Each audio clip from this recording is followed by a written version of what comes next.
Roanoke Superintendent Dr. Rita Bishop and Arch Executive Director Allie Hammond Moore are here this morning. And Dr. Bishop, with nearly 600 homeless students in city schools, what does that mean for these kids? It means a total lack of stability.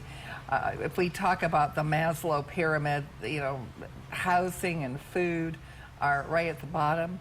And as we try to educate these students, their insecurity, they're worried, they're tired. And so it makes education very difficult, and it's quite heartbreaking. And Allie, when we talk about homeless, we think of sometimes people living on the streets, but there's a hidden homeless population that a lot of people don't know about. There's a real gap in services that these children represent. And so when we talk about homeless in the community, we're typically talking about folks that live in shelters or live outside. These families are living doubled up in hotels with other family members, and so the typical federal and state funds that would assist the homeless in shelters do not assist these families. And Arch fills that gap. So tell us about being a partner agency of United Way, who's spearheading the RYSE initiative. How would you help these families? We provide housing stability case management. Our focus is on getting families housed as quickly as possible and then supporting them once housed so they can stay there. And Dr. Bishop, what is the difference that a stable house means for these kids and their families? Because we're talking about more than 200 families. Well, they come to school and they aren't tired. They come to school and they're able to focus on their schoolwork.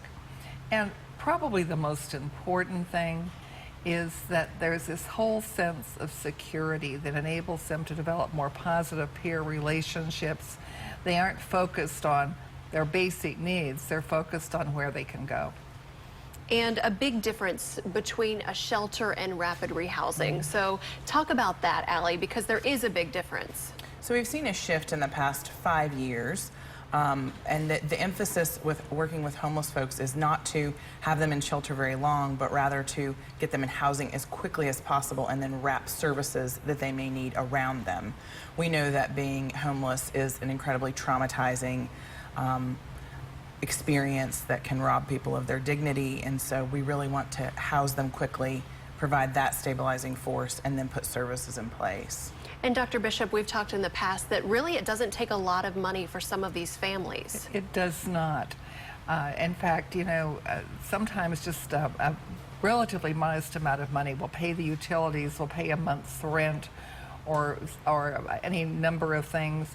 I think that the most important thing probably for our students is that it's just not safe to be homeless.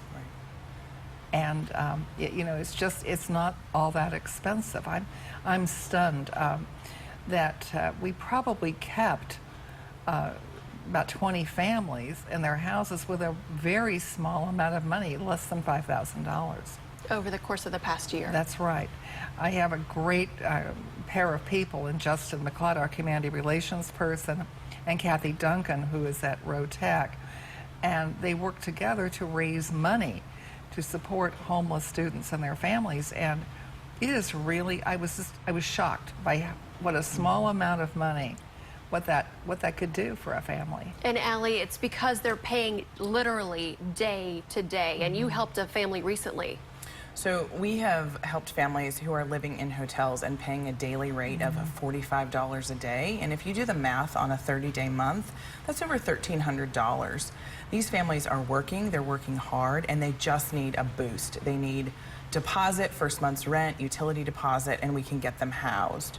So it's not acceptable for a family to live in an unsafe, nearly condemned hotel for that amount of money, when all they need is maybe $2,000 to get them into housing. Okay, well, we're hoping to give them a big boost. WSLS 10 is partnering with United Way of Roanoke Valley for the 10 Cares Rise Up Roanoke Telethon to help homeless children and their families. It's this Wednesday, June 29th from 5 a.m. until 8 p.m. You can donate now or call in during our phone bank Wednesday. For more information on ways to donate, head over to WSLS.com.